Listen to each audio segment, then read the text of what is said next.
que tiene un padre o que tiene una madre en la vida de sus hijos. Somos los verdaderos. Muchas gracias a todos los que están conectados a través de lanación.com, los que nos ven a través de Facebook Live, los que nos miran a través de YouTube y también esas reacciones que nos van dando a través de la pantalla de La Nación Más.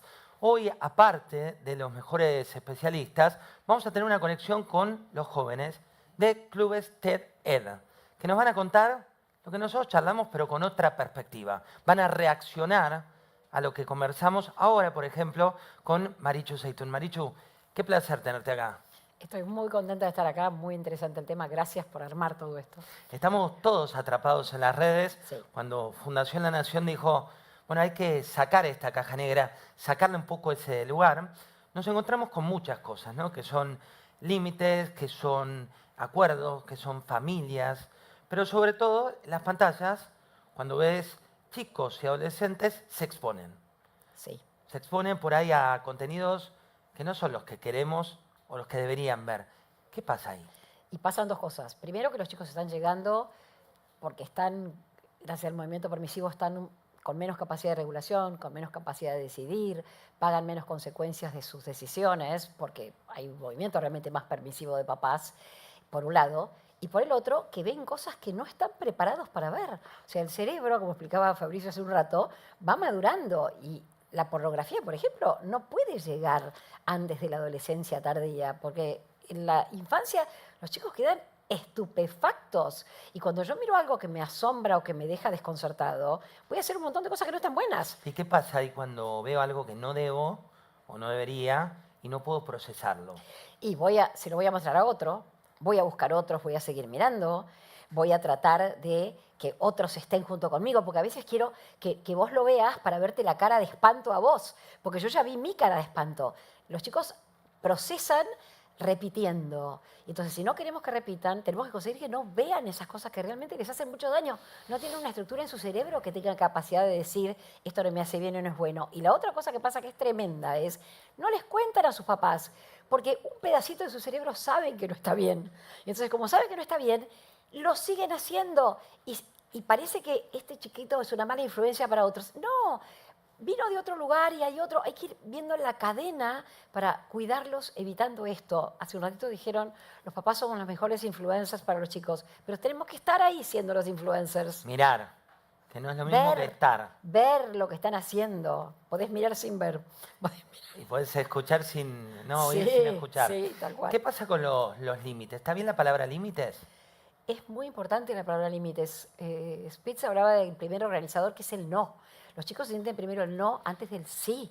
Entonces tenemos que poner un borde, porque el borde encausa, el borde cuida, el borde protege.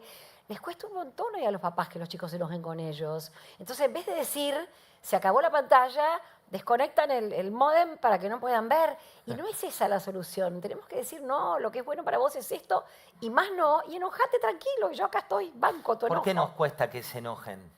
Y porque yo creo que la sociedad de consumo nos viene lavando el cerebro para que los niños sean felices, no sufran, no esperen, no se esfuercen, no se frustren. Y compramos eso que no está bueno.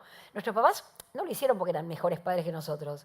No tenían ni idea, pero les importaba un rábano que seamos felices. Nada, es así, andá, subí. Pero nos hicieron fuertes gracias a eso. Y estos chiquitos son frágiles.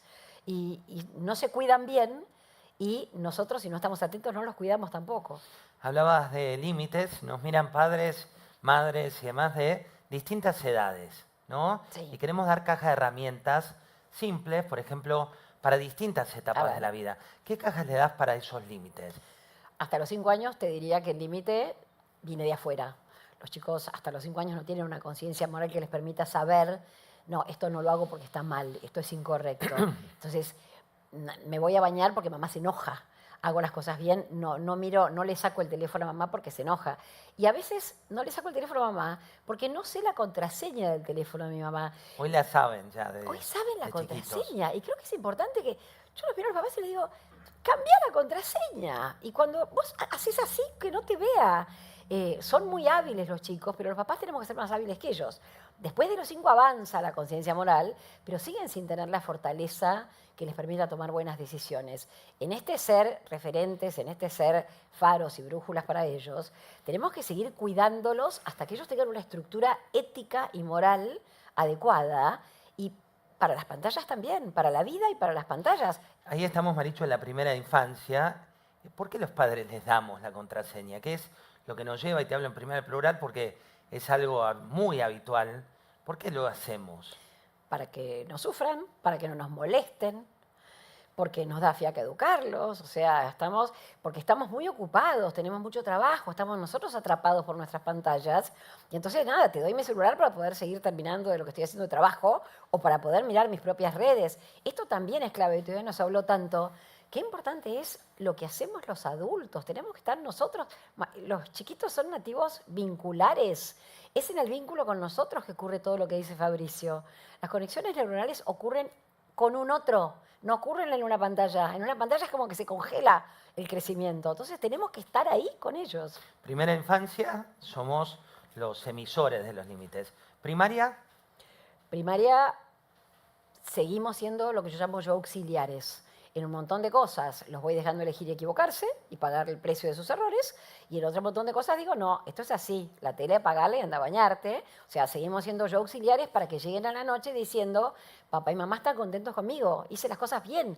No siempre tienen la fortaleza interna para hacer lo que nosotros les pedimos. Entonces tenemos que estar ahí complementando, y en las pantallas en particular son muy adictivas. Y entonces nadie va a decir, son las 7, dejo la PlayStation. No, porque están absolutamente necesitados de dopamina, no la pueden dejar, y tiene que haber un adulto que ponga una alarma que suene, porque no podemos ser el mensajero. sí, porque uno le dice, tenés una hora y pasa la hora. Claro, pero a la olvidás. hora tiene que sonar una alarma para que yo me acuerde y para que el chico se acuerde, y para no ser yo la mala que le apaga. No, no, es que sonó la alarma, se acabó tu turno. Se terminó el tiempo ahí. Sí. Secundaria, Y secundaria, ojalá hayamos hecho todo esto que dije antes y vamos a llegar más fácil. En secundaria nos miran.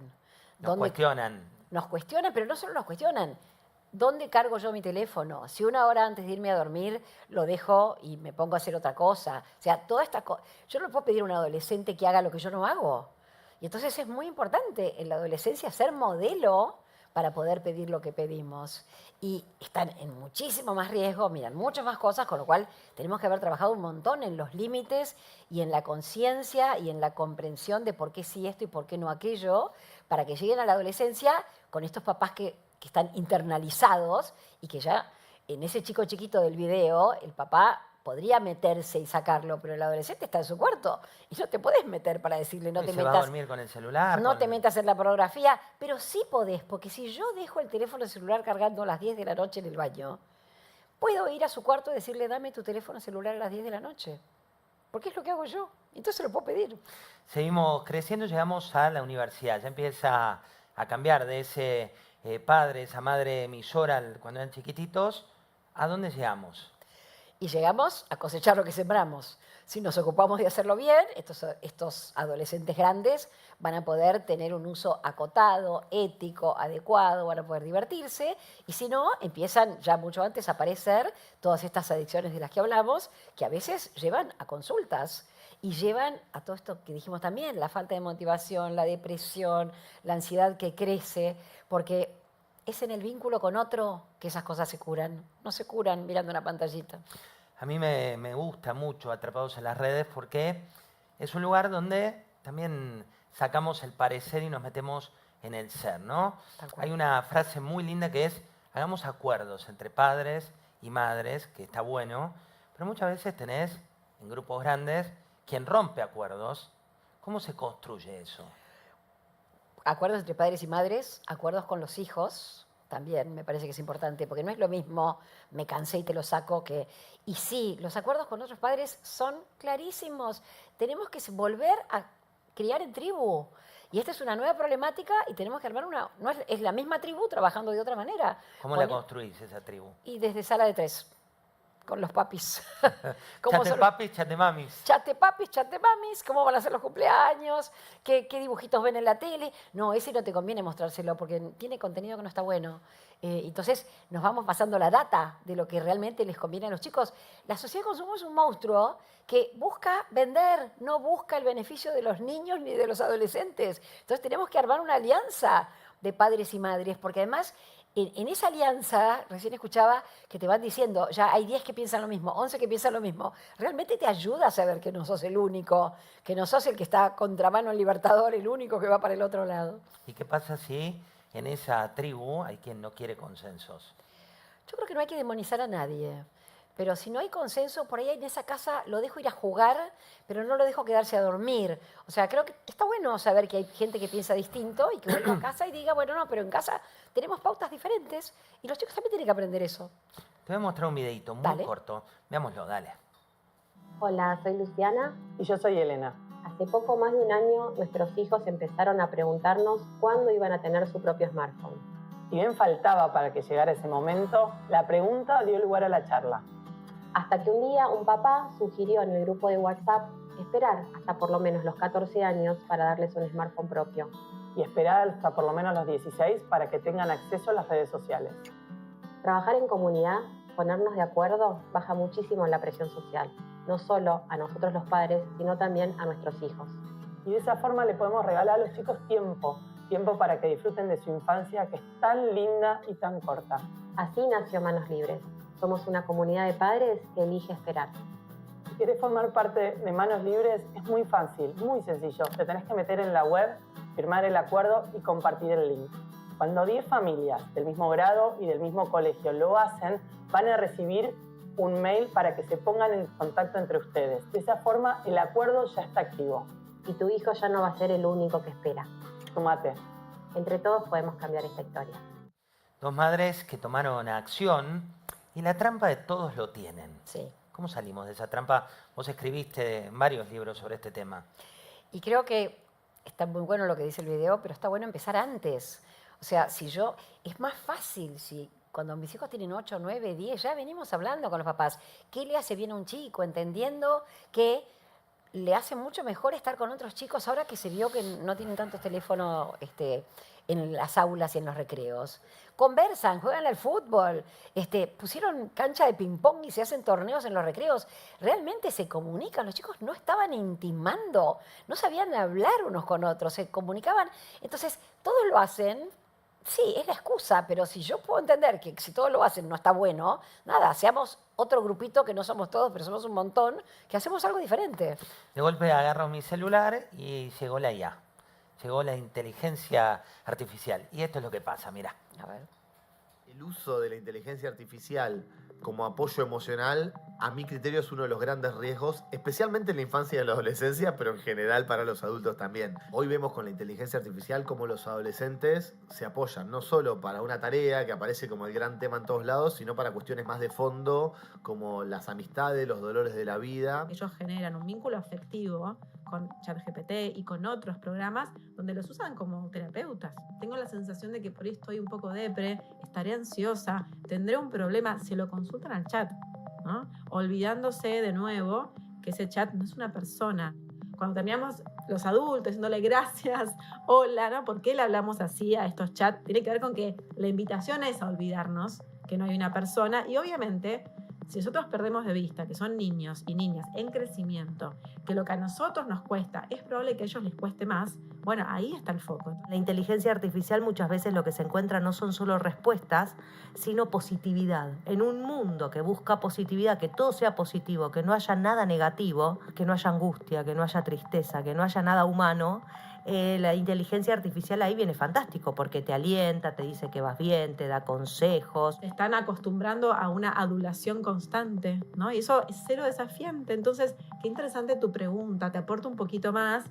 Y eso es muy distinto a lo que les pasa en una conversación desafiante con un compañero que dice, no, malísimo lo que dijiste, esto me aburrió, esto no estuvo bueno. Entonces, ese acostumbramiento, esa deshumanización, esa soledad es un combo muy preocupante. Ya aparecieron 2 juicios en Estados Unidos de familias reclamando a soluciones de inteligencia artificial por cómo sus hijos se apoyaron previos a la instancia de suicidio. El último fue más popular porque fue a ChatGPT, a OpenAI. Se popularizó el caso.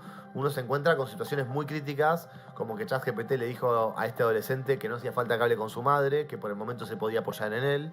Hasta me da cosa decir él, ¿no? Que en su momento lo ayudó al chico a estimar si el nudo que estaba haciendo iba a soportar su peso. O sea, son cuestiones que salen a la luz, que son muy críticas y que sin duda vamos a tener que discutir los próximos años y las empresas van a tener que trabajar para mejorar. Pero no podemos ignorar que quizás no estamos siendo el soporte emocional que los chicos necesitan y no es una cuestión de disponibilidad horaria, nada más. La inteligencia artificial no puede reemplazar a los amigos de carne y hueso, no puede reemplazar al amor de una pareja, no puede reemplazar a los padres, digo, y si es a los médicos, a los docentes, a los psicólogos, no puede reemplazar eso. Habrá que ir encontrándole y dándole el lugar adecuado. Marichu, hay un tema ahí en este raconto que hacían especialistas, hay un tema también de habilidades, ¿no? De la IA vinculada con el desarrollo de habilidades. Sí. ¿Cómo hacemos con esto? A ver, nuestro objetivo es que nuestros hijos busquen adentro las respuestas, adentro de ellos. La inteligencia artificial te ofrece algo poderoso, donde la respuesta siempre está afuera. Y como decían recién, la respuesta de afuera a veces es lo que yo quiero escuchar, a veces no es lo que verdaderamente me conviene. Entonces realmente es muy peligroso, no para no usarlo. Creo que los adultos tenemos que aprender a usar la inteligencia artificial y enseñarle a los chicos a hacer buen uso, porque por otro lado, bien instrumentada, realmente es una herramienta muy útil. Lo que no puede ser es que los chicos no tengan capacidad de síntesis, no puedan buscar lo mejor de cada cosa. O sea, el cerebro tiene que trabajar, no es un músculo, pero va desarrollando un montón de funciones que la inteligencia artificial podría anular si no nos ocupamos, y nos tenemos que ocupar de que eso no ocurra. En particular los docentes se tienen que ocupar, pero los papás también nos tenemos que ocupar de eso. Y no sé, yo buscaba en el diccionario las palabras difíciles y hoy vas a la inteligencia Te artificial. resuelve todo. Te responde todo. Y me parece que está bueno poder entender que si yo uso el Waze, llega un momento que ya no sé ni dónde queda el norte ni dónde queda el sur. Imagínate eso Pronto llevado no sabemos dónde está nuestra casa. a la enésima potencia, que inteligencia artificial habla de todo, absolutamente. Marichu, la última, trajiste un libro que no Sí. quiero que quede ahí abandonado. ¿Por qué lo traes? Lo traigo porque el año pasado con Sofi, muy preocupadas por todo este tema de las pantallas, hicimos un cuento de nuestros personajes Coco y Mini, que son mis dos nietos mayores, y en el cuento les contamos a los chicos, hablamos con una oftalmóloga, con una psicopedagoga, o sea, con un montón de profesionales y con la abuela psicóloga que soy yo, sobre los peligros y los riesgos de la tecnología. Y bueno, está muy bueno porque los chicos es más fácil que les crean a Coco y a Mini que le crean a papá y a mamá. Y entonces es una herramienta muy útil para acompañar a los chicos de jardín y de primaria. Si tuvieras que cerrar con un concepto en esta idea que tenemos, que es dar caja de herramientas, ¿cuál es el concepto de nuestra charla? Yo creo que mi concepto principal es acompañemos a los chicos a armar una conciencia moral, a saber lo que está bien en todos los ámbitos, incluida la tecnología, y que miren para adentro y que no podemos soltarlos hasta que sepamos que miran para adentro y encuentran una buena respuesta. Muchas gracias, Marichu. Un placer. Ahora vamos a abrir una ventana que tiene que ver con reacciones. Está H allí para conducir estas reacciones, como la cabeza del club TED-Ed. Pero también está Juliana, que tiene 16, también está Pedro, que tiene 17, también está Catalina, que tiene 20, y que estuvieron escuchando todo lo que hablamos. Vamos a las reacciones. Bueno, gracias José. Estábamos viendo recién, Marichu decía que los adolescentes son un público difícil, que nos están mirando, nos están juzgando a los adolescentes. Y bueno, justo es el momento de juzgar, ¿no? Nada, mentira, no es el momento de juzgar, pero sí es el momento de pensar un poco juntos y mirar pensar en lo que escuchamos recién de los distintos especialistas y ponerlo de alguna forma en relación con lo que les pasa a ustedes. Así que la primera pregunta que quería hacerles, chicos, es ¿cuáles son las cosas que a ustedes les cuesta hablar con los adultos? Bueno, primero hay algo obviamente mucho más fuerte, capaz hace unos años, yo tengo 20, que no se hablaba de qué hacíamos nosotros con los celulares, ¿no? Si el padre no se interesaba, si no se entrometía, nadie sabía qué pasaba ahí adentro, y creo que eso es parte consecuencia de lo que vivimos hoy. Pero hay algo que me llama mucho la atención, que nombraba Sebastián, donde hay una hipocresía en los adultos, ¿no? Bueno, yo te saco el celular, yo te limito a que hables con tus amigos, te lo saco, pero yo no te presto atención, estoy usando el celular en la mesa, te pongo una peli para que no molestes. Y yo la verdad no sé si es necesario sacar los celulares. No sé si es necesario una infancia libre de smartphones, una preadolescencia libre de celulares y de pantallas. Porque me parece que va a existir una educación en un futuro no muy lejano que va a estar amoldada y con la necesidad de que los chicos estén en tecnología. Y lo veo como un avance positivo. Sí, obviamente, como adultos tenemos que saber cómo se limitan esos tiempos y cómo se limitan esas edades. lo vas a utilizar para un mensaje, lo vas a utilizar para redes. Bueno, yo siento que los padres ahí tienen que poner la mirada y estar atentos, no a que ya el celular significa y es consecuencia de una rebeldía adolescente. Pedro, ¿vos qué pensás? Bueno, yo creo que lo que más cuesta hablar, o por lo menos a mí, es el hecho de la cantidad de horas del uso. Más que nada, yo que tuve el traspaso de primaria a secundaria en pandemia, donde mucho no podíamos hacer, donde los primeros años de secundaria, que es donde uno empieza a moverse un poco más solo, estábamos más guardados. Entonces me pasa mucho que veo que los padres hoy en día, o antes se preocupaban porque su hijo pasaba todo el día en la calle, y hoy se preocupan porque están todo el día adentro. Y cuando salen a hacer un plan con amigos, parece un milagro. Yo también estoy un poco en esa generación de 2-3 años que nos tocó empezar a movernos solos con pandemia, por ende se nos limitó mucho, salíamos del colegio y teníamos que volver a casa. Y sí veo muchos amigos que todavía les pasa que en vez de salir con sus amigos, que no implica salir de joda, salir solamente a juntarse, prefieren quedarse jugando, o directamente se juntan cada uno en su casa teniendo los videojuegos y todo eso. Entonces creo que lo que más cuesta es hablar el hecho de no solo para qué se usa, sino la cantidad de horas que se usa y lo que... Pedro, alias Chapu, así Alias le decimos, acaba de volver de viaje de egresado, se notará en su pelo y los teñidos particulares que tiene, con lo cual es un momento muy, muy particular. Y Juli, de ustedes tres, es la más chica, tiene 16. Y yo lo escuchaba a Fabricio al principio hablar de los celulares en la cama, al lado de la cama, y pensaba, bueno, el uso de redes sociales al lado de la cama. Vos usás el celular al lado de la cama, vos también. ¿Vos? Yo debo admitir que también lo uso, tal vez no en gran medida, pero eso también se debe mucho a mi decisión de no tener redes sociales. Espera, titular. No tengo tenés redes sociales. ¿No tenés ninguna red social? Solamente WhatsApp y Pinterest, nada más. ¿Viste? No tenés nada, ninguna red social. Suena irreal. WhatsApp, Pinterest, pero WhatsApp tenés y lo usás Sí, socialmente. con amigos, igual tampoco es que me O sea, la no tenés paso. Instagram, no tenés No, TikTok, todas esas. nada. ¿Pero tenés vínculo con las redes?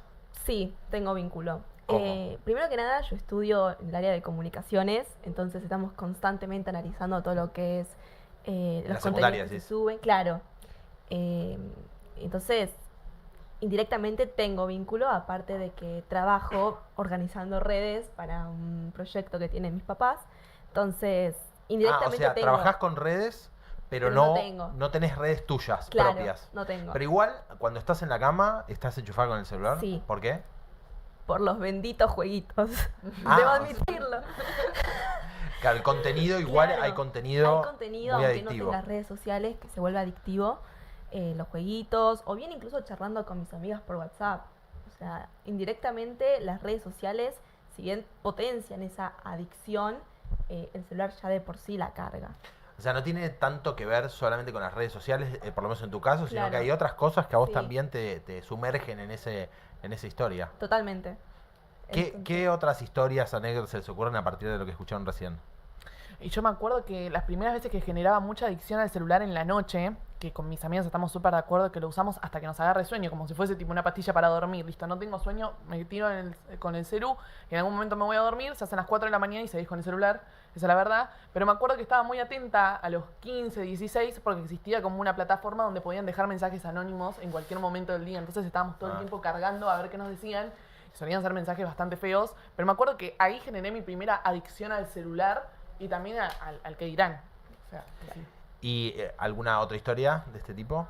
¿Que se les Bueno, ocurra? en mi colegio tuvieron que salir con un comunicado en donde se prohibía cargar los celulares en la institución porque estaban ocupando los enchufes que eran para computadoras, para proyectores. Y la cuenta de luz que le llegaba. Claro, imagínate. Entonces, de repente vino nuestro preceptor con un cartelito, nos lo leyó y nos dijo, chicos, no se puede cargar más.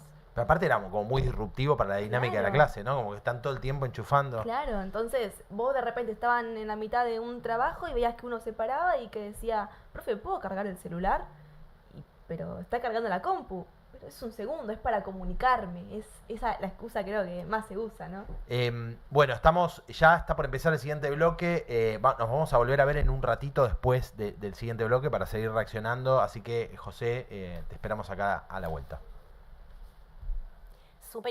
Súper interesante la mirada